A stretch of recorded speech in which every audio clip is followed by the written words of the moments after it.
Told me that the recruiter had lied to me about the job, and that if I went into boot camp with those orders, that I might never get a chance to become a SEAL. I was devastated.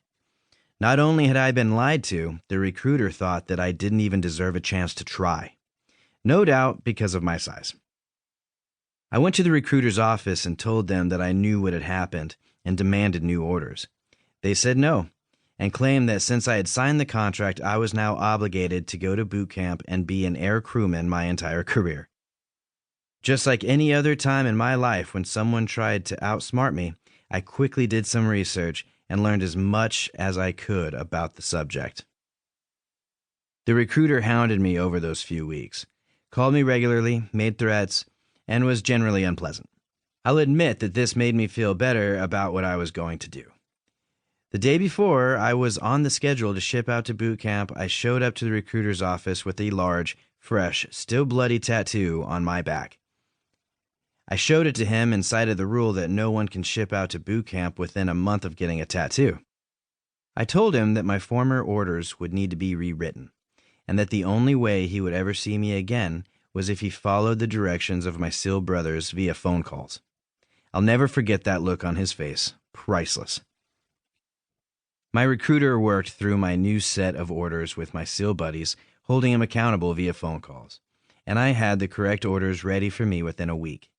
I knew exactly where I needed to be and wasn't about to let a total stranger decide that for me. It was a good start, but I had a long way to go. Within a few months, I was through Navy boot camp and onto the first part of Navy SEAL training called Basic Underwater Demolition School, which I'll be calling BUDS from here on out. Elite people know when it's time to fight for what they know is right. The fight takes its form in hard work and difficult conversations, but it is worth it in the end.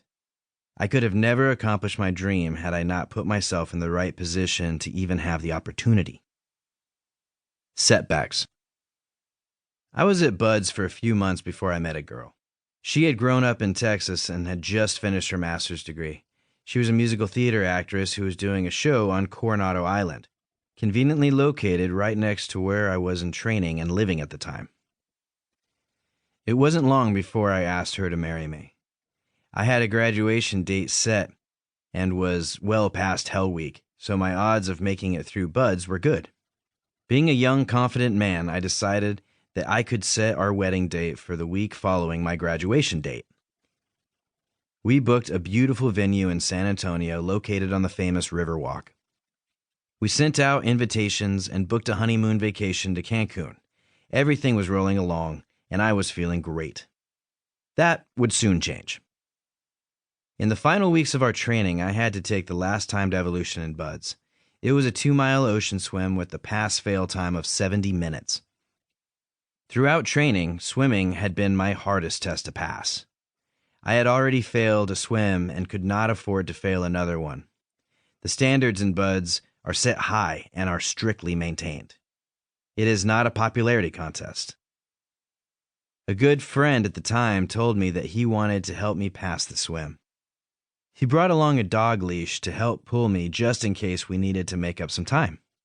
About halfway through the ocean swim, he knew that we had little hope of passing. I wanted to graduate with my class and keep my dream wedding alive so severely that I swallowed my pride and attached the dog leash. I fought the water like Rocky Balboa fighting Apollo Creed. I gave it everything that I had. I'll never forget crossing the finish line with my BUDS instructors in a kayak staring at his stopwatch. "Haze, fail," he said. Turned out that I was 10 seconds behind the time. I had tried to cheat and still failed. Next, I would have to go before a board of instructors who would decide if I was worth keeping around in the next class. If they decided to drop me, then I would never achieve my childhood dream of becoming a Navy SEAL. Then I would have to go home and tell my fiancée that her future husband was 10 seconds too weak to provide her with the dream wedding that she deserved. Never in my life had I felt more like a failure. I went to the board of instructors and argued my case. I told them why I wanted to be there and that I would not fail another swim if they gave me another chance. It's nice to think that my argument was compelling, but it was the authentic look of fear.